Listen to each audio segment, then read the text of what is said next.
వారందరినీ కూడా వెంచర్ చేసుకోవడం జరిగింది. కానీ మనకి ఆలయానికి ఉత్తరం పక్కన బరువు ఉండకూడదు, ఉత్తరం పక్క ఖాళీ ఉండాలి. అందుకోసం అని చెప్పి ఇది తీసేసి వాస్తు ప్రకారంగా కొద్దిగా దోషం ఉంది కనుక అది తీసేసుకొని మళ్ళీ కోవిల్లోనే ఒక పక్కన వెంచర్ చేసుకున్నాం.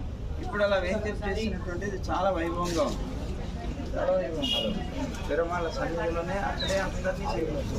ఆళ్వారాచార్యులందరినీ కూడా చాలా చక్కగా ఉంది. అది మనకి ఆళ్వారాచార్యులు లేకుండా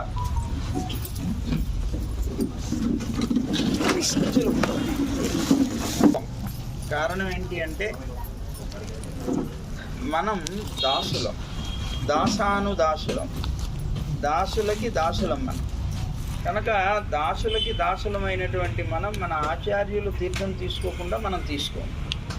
ఆచార్యులు కూడా పెద్దలైనటువంటి ఆళ్వార్లు తీసుకోకుండా వారు తీసుకోరు. కనుక ఈ క్రమం అనేటువంటిది ఒకటి ఉన్నది. భాగవతోత్తములు తీర్థం తీసుకోకుండా మనం తీసుకోకూడదు అనేటువంటి ఒక నియమం ఉన్నది. కనుక మన సంప్రదాయంలో మనం అంతా దాసానుదాసులం. కనుక మనం ఆళ్వారాచార్యులు లేకుండా వారు పెరుమాళ్ళ తీర్థం తీసుకోకుండా మనం తీసుకోవాలి. అందుకని ఆ ఆళ్వారాచార్యుల యొక్క ప్రతిష్ట లేనటువంటి ఆలయాల్లో మనం తీసుకోకపోవడానికి కారణం అది. అంతే తప్పించి ఇంకో కారణం కాదు. భగవంతుడి యొక్క తీర్థం తీసుకోకూడదని కాదు. ఆ భగవంతుడి యొక్క తీర్థం భాగవతోత్తములైనటువంటి మహానుభావులు ఆళ్వార్లు ఆచార్యులు తీసుకోవాలి. వారు తీసుకున్న తర్వాతనే మనం తీసుకుంటాం. కనుక వారు లేనటువంటి వారి యొక్క ఆరాధన లేనటువంటి ఆలయాల్లో ఇది మన వైష్ణవ సంప్రదాయం యొక్క నియమం. అందుకని ఏమంటారు, అలా ఆళ్వారాచార్య ప్రతిష్ట లేనటువంటి ఆలయాలన్నింటినీ కూడా ప్రాకృతిక ఆలయాలు అంటారు.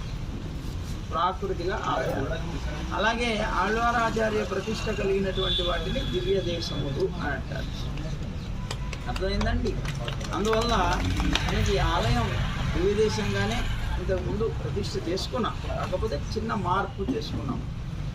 ఆ మార్పుతో ఇక్కడ పెరుమాళ్ళని వెంచర్ చేసుకున్నాం.